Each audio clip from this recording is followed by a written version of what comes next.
Hello, my name is Brian Lechner. I'm a field director for the Chippewa District of Three Fires Council. I've been asked by a couple of people to put this training on, and it is a pretty important training for the health of your unit to make sure that you stay sustainable, to make sure that you have leadership growing and blowing and along the whole way of your scouting tenure with your unit. It's important to know that if you're not recruiting leaders, you're setting your unit up to fail. If you're not recruiting leaders, you're not recruiting kids. And so these are some really good steps on how to recruit leaders and how to make sure that your packet or your troop or your district committee or anything you need to recruit for stays healthy and always has an influx of new volunteers. So a little history on me. This is the third council I've worked in, and every council I go to, I get involved with the unit. And I use these steps right here to help grow those units.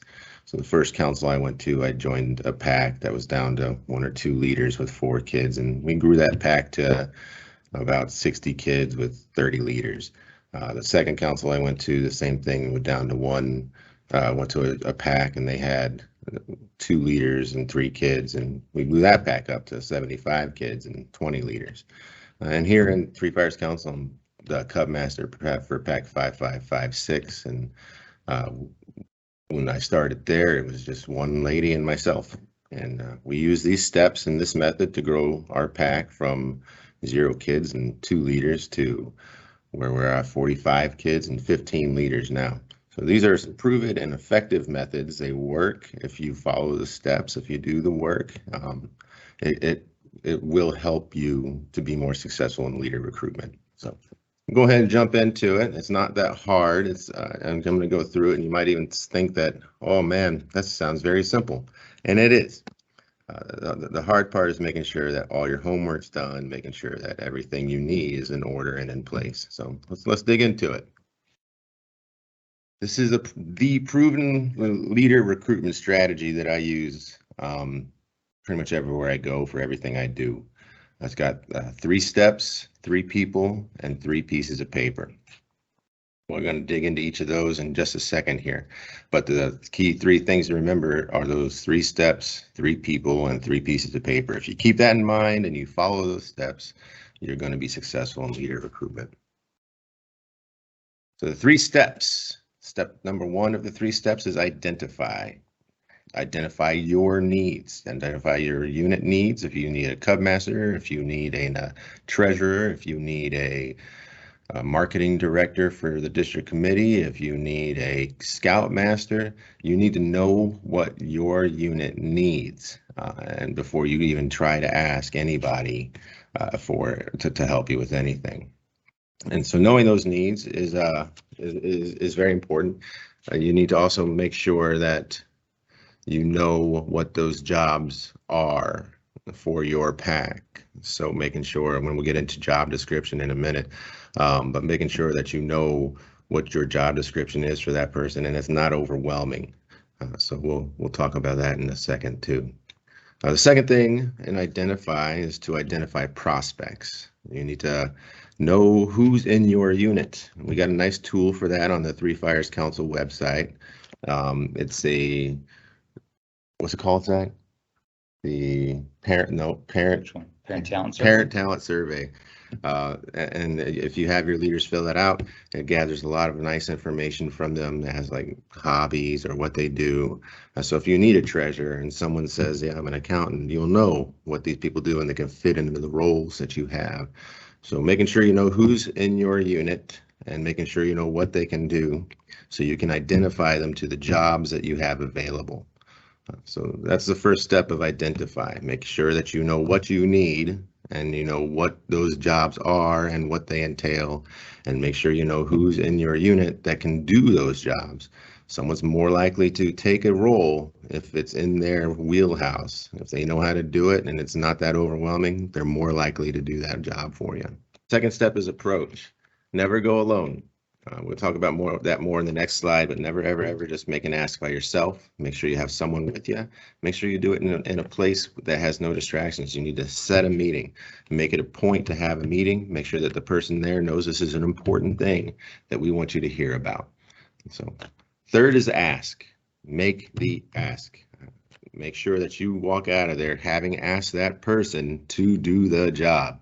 A lot of times that's hard to do because you don't want to put someone on the spot, but that is an important part of the process because if you don't ask, it'll never happen. Once again, make it important. Make sure that that person knows that they are the person for the job. They have been selected by you, and that you feel that they'll do the best job at anyone else. Get a date for an answer. If they can't answer you at that meeting, make sure you walk out of there knowing when they will have an answer for you. The worst thing that can happen is it just lingers on and lingers on. So once they say no, you can move on to your next top prospect who becomes your number one prospect. So those are the 3 steps. We're going to talk about the 3 people now that need to be at the ask. So number 1 person that needs to be at the ask is their volunteer boss. So if they're going to be a Cub Master, then you should have the charter representative there. If they're going to be a den leader, they should have the Cub Master there. If they're going to be a committee member for a troop, they should have the committee chair there. So make sure that the volunteer boss is there. Second person there, and this is the important one, should be someone of influence, someone that knows the person and that it's hard for them to say no to. This could be a priest, this could be a husband, this could be a brother, it could be anyone that person respects and wants to make happy. So, and the third person there would be a volunteer resource. Maybe it's someone who's done the job before and can give them the stuff they need and be on call for them, or a commissioner could be there as their volunteer resource. But those are the 3 people that should be in the room helping you make this ask. The 3 pieces of paper you're going to need are your calendar. You need to make sure that you know what your pack is going to do for the year. Nobody wants to sign up for someone who doesn't have a plan or join a team that is floundering. You need to make sure that your unit or troop or crew or district committee or what have you knows what they're doing, knows where they're going, and knows what they need to do. The second thing is a job description. We talked about that earlier. Know what your positions are, know what is entailed. Don't make your job description a manual. You should have 6 points, no more than like 6 points on that job description. Something that's easy to digest, just hitting the big rocks, making sure that it does convey what you need that person to do. The other thing is a unit flow chart, so that everyone knows who reports to who. And a contact list. So if they're assistant scoutmaster, they need to know who their scouts are that they need to be in touch with. If they are a committee member, they need to know who they need to be in touch with. So those are the 3 pieces of paper that you need. Steps toward retaining your leader. If you followed all those steps, you've made the ask, you had all your ducks in a row, you know what, and you sat down and they said yes. These are steps toward making sure that your unit continues to retain these leaders and continues to grow. So number 1 is make sure your unit is always recruiting. There's always something someone can do.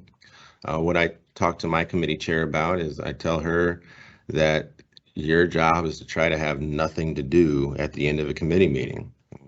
What I always like to say is I don't have any kids in this unit. So you only have 1 kid in this unit, or you might have 2, and the unit's 50 kids strong. There's 100 parents there that can help you out.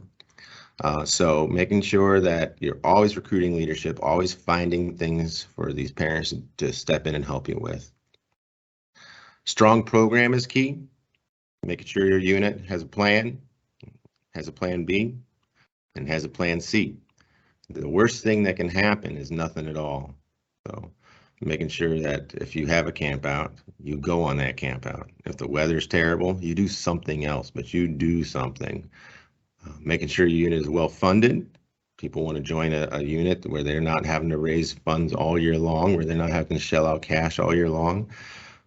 Three Fires Council popcorn sales are a great way to help you make sure your units are funded.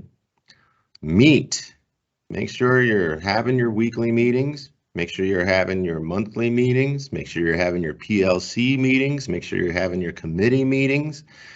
You have to meet. You have to keep this ship going forward. And if you're not checking in on it on a timely basis, it's going to get away from you. So make sure you meet. Units that engage in the district, come to roundtables, that know who their district executive are. They're stronger, healthier, more connected units. They know what their resources are, and they know where to go to get questions answered, and they don't feel like they're just out there on their own. We're here to help. We want to make sure that you're healthy. We want to make sure that you are recruiting and have the resources you need to get where you want to go with your units. And lastly, make sure you get them trained as soon as possible. If they said yes, getting them trained will really go a long way in helping them not feel so overwhelmed by the burden of this responsibility they took on. Because if they know what they need to do and they know it's not as daunting as they thought it was, they'll be a more successful leader. So that's my training in a nutshell, how to recruit leaders. So it's a fairly simple process, but it does take the steps, and you shouldn't skip steps. Every step you skip in this process is you'll be less successful in trying to recruit your leaders. So making sure you have your calendar, making sure you have your budget, making sure you know what positions you need filled, making sure you know everything about your unit before you engage on this process is important. So make sure you do your 3 steps, 3 pieces of paper, and 3 people, and you'll have a successful volunteer recruitment. Thank you.